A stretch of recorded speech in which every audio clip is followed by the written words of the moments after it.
Iran ও আফগানিস্তান যদি কোনোভাবে সামরিক বা কৌশলগতভাবে এক কাতারে দাঁড়ায়, তবে মধ্যপ্রাচ্য ও মধ্য এশিয়ার ভূ রাজনৈতিক সমীকরণে বড় ধরনের পরিবর্তন আসতে পারে। সাম্প্রতিক সময়ে তালেবান নেতৃত্বের কিছু বক্তব্য এবং যুক্তরাষ্ট্রের সঙ্গে উত্তেজনার প্রেক্ষাপটে এই প্রশ্ন নতুন করে সামনে এসেছে। আফগানিস্তান কি সত্যি ইরানের পক্ষে দাঁড়িয়ে যুদ্ধে নামতে পারে?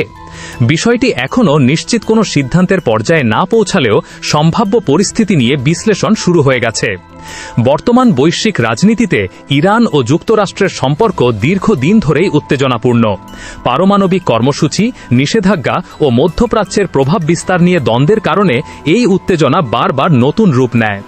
এমন প্রেক্ষাপটে যদি তালেবান শাসিত আফগানিস্তান প্রকাশ্যে ইরানের পাশে দাঁড়ায়, তাহলে সেটি শুধু দুই দেশের সম্পর্ক নয়, বরং আঞ্চলিক শক্তির ভারসাম্য বড় প্রভাব ফেলতে পারে। তালেবানরা নিজেদের ইতিহাসে যুক্তরাষ্ট্রের বিরুদ্ধে দীর্ঘ লড়াই চালিয়ে শেষ পর্যন্ত দেশটি থেকে মার্কিন বাহিনীকে সরিয়ে দিতে সক্ষম হয়েছিল। সেই অভিজ্ঞতা তাদের আত্মবিশ্বাস বাড়িয়েছে এবং যুক্তরাষ্ট্রের প্রতি তাদের মনোভাবও এখনও কঠোর। আফগানিস্তান থেকে মার্কিন সেনা প্রত্যাহারের সময় বিপুল পরিমাণ অস্ত্র ও সামরিক সরঞ্জাম তালেবানের হাতে পড়ে যায়। তখন মার্কিন কর্মকর্তারাও স্বীকার করেছিলেন ধ্বংস না করা অস্ত্রের বড় অংশই তালেবানের দখলে চলে গেছে। এই অস্ত্র ভাণ্ডারের মধ্যে ছিল সাজোয়া যান, সামরিক হেলিকপ্টার, ড্রোন এবং আধুনিক অস্ত্রশস্ত্র। তালেবান এসব অস্ত্র বিনামূল্যে পেয়েছে এবং এগুলো এখন তাদের সামরিক সক্ষমতা বাড়িয়েছে। বিশ্লেষকদের মতে, যদি কোনো পরিস্থিতিতে তালেবান ইরানের পাশে দাঁড়িয়ে যুক্তরাষ্ট্রের বিরুদ্ধে অবস্থান নেয়, তবে সেটি হবে ইতিহাসের এক বিরল অধ্যায়, মার্কিন অস্ত্র দিয়েই যুক্তরাষ্ট্রের বিরুদ্ধে লড়াই। এই প্রেক্ষাপটে একটি গুরুত্বপূর্ণ বিষয় হল ভৌগোলিক অবস্থান। ইরান ও আফগানিস্তানের মধ্যে দীর্ঘ সীমান্ত রয়েছে, যা প্রায় 921 কিলোমিটার দীর্ঘ। আকাশপথে দূরত্ব প্রায় 1300 কিলোমিটার এবং সড়ক পথে প্রায় 2000 কিলোমিটার। এই নিকটবর্তী অবস্থান যে কোনো ধরনের সামরিক সহযোগিতাকে তুলনামূলক সহজ করে তোলে। চাইলে তালেবান সীমান্ত পথ ব্যবহার করে ইরানে প্রবেশ করতে পারে বা সরাসরি কোনো যুদ্ধে যুক্ত হতে পারে। দীর্ঘদিন ধরে মার্কিন বাহিনীর সঙ্গে সংঘর্ষের অভিজ্ঞতা থাকার কারণে তালেবানরা যুক্তরাষ্ট্রের সামরিক কৌশল ও অস্ত্র ব্যবস্থা সম্পর্কে ভালোভাবে অবগত। তাদের অনেক যোদ্ধা বছরের পর বছর ধরে মার্কিন হামলা ও সেনা চলাচল প্রত্যক্ষ করেছে, যা তাদের যুদ্ধক্ষেত্রের বাস্তব অভিজ্ঞতা দিয়েছে। সম্প্রতি যুক্তরাষ্ট্রের পক্ষ থেকে আফগানিস্তানের বাগরাম ঘাঁটির দখল ফিরে পাওয়ার ইঙ্গিত দেওয়া হয়েছিল বলে কিছু আন্তর্জাতিক গণমাধ্যমে খবর আসে। এই ঘাঁটি ভৌগোলিকভাবে অত্যন্ত গুরুত্বপূর্ণ, কারণ এটি চীনের সিনজিয়াং অঞ্চলের খুব কাছাকাছি অবস্থিত। বলা হয় সিনজিয়াং চীনের গুরুত্বপূর্ণ সামরিক ও পরমাণু স্থাপনা রয়েছে এবং বাগরাম ঘাঁটি থেকে সেখানে পৌঁছাতে মাত্র 1 ঘন্টার মতো সময় লাগে। এই খবর প্রকাশের পর তালেবান নেতৃত্ব কঠোর প্রতিক্রিয়া জানায় এবং স্পষ্টভাবে জানিয়ে দেয় যে আফগানিস্তানের কোনো ঘাঁটি আবার যুক্তরাষ্ট্রের হাতে তুলে দেওয়ার প্রশ্নই ওঠে না।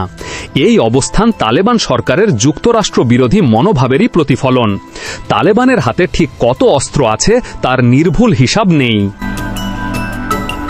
তবে বিভিন্ন সূত্রের দাবি অনুযায়ী তাদের কাছে 2000-এর বেশি সাজোয়া যান থাকতে পারে এবং অন্তত 40টি যুদ্ধবিমান ও হেলিকপ্টার রয়েছে। এসবের মধ্যে হামভি ধরনের সাজোয়া যান, UH-60 ব্ল্যাক হক হেলিকপ্টার, স্কাউট অ্যাটাক হেলিকপ্টার এবং স্ক্যানিগাল মার্কিন ড্রোনের মতো আধুনিক সরঞ্জাম রয়েছে বলে ধারণা করা হয়। এই অস্ত্রভাণ্ডার তালেবানকে কেবল অভ্যন্তরীণ নিরাপত্তার ক্ষেত্রেই নয়, বরং আঞ্চলিক রাজনীতিতেও একটি শক্ত অবস্থানে নিয়ে গেছে। তবে প্রশ্ন হল, তালেবান কি বাস্তবেই ইরানের পক্ষে সরাসরি যুদ্ধে নামবে? বিশ্লেষকদের মতে বিষয়টি এতটা সরল নয়। তালেবান সরকার এখনও আন্তর্জাতিক স্বীকৃতির জন্য চেষ্টা করছে এবং অর্থনৈতিক সংকট মোকাবেলায় বিদেশি সহায়তার প্রয়োজন তাদের রয়েছে। সরাসরি যুক্তরাষ্ট্র বিরোধী যুদ্ধে জড়িয়ে পড়লে সেই সম্ভাবনা আরও দুর্বল হয়ে যেতে পারে। অন্যদিকে ইরানের সঙ্গে তাদের সম্পর্ক পুরোপুরি মসৃণ নয়। অতীতে দুই পক্ষের মধ্যে মতপার্থক্য ও সীমান্ত ইস্যু নিয়ে উত্তেজনা দেখা গেছে। ফলে কেবল যুক্তরাষ্ট্রের বিরোধিতার কারণে তারা একজোট হবে এমনটি এখনই নিশ্চিত করে বলা যায় না। তবু সম্ভাব্য চিত্রটি যদি বাস্তবে রূপ নেয়, তাহলে তার প্রভাব শুধু ইরান ও আফগানিস্তানেই সীমাবদ্ধ থাকবে না। মধ্যপ্রাচ্য, দক্ষিণ এশিয়া এবং মধ্য এশিয়ার শক্তির ভারসাম্যে বড় পরিবর্তন আসতে পারে।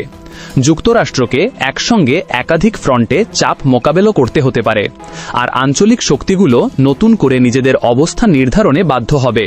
এই প্রেক্ষাপটে ইরান ও আফগানিস্তানের সম্ভাব্য ঘনিষ্ঠতা আন্তর্জাতিক রাজনীতিতে একটি গুরুত্বপূর্ণ বিষয় হয়ে উঠেছে।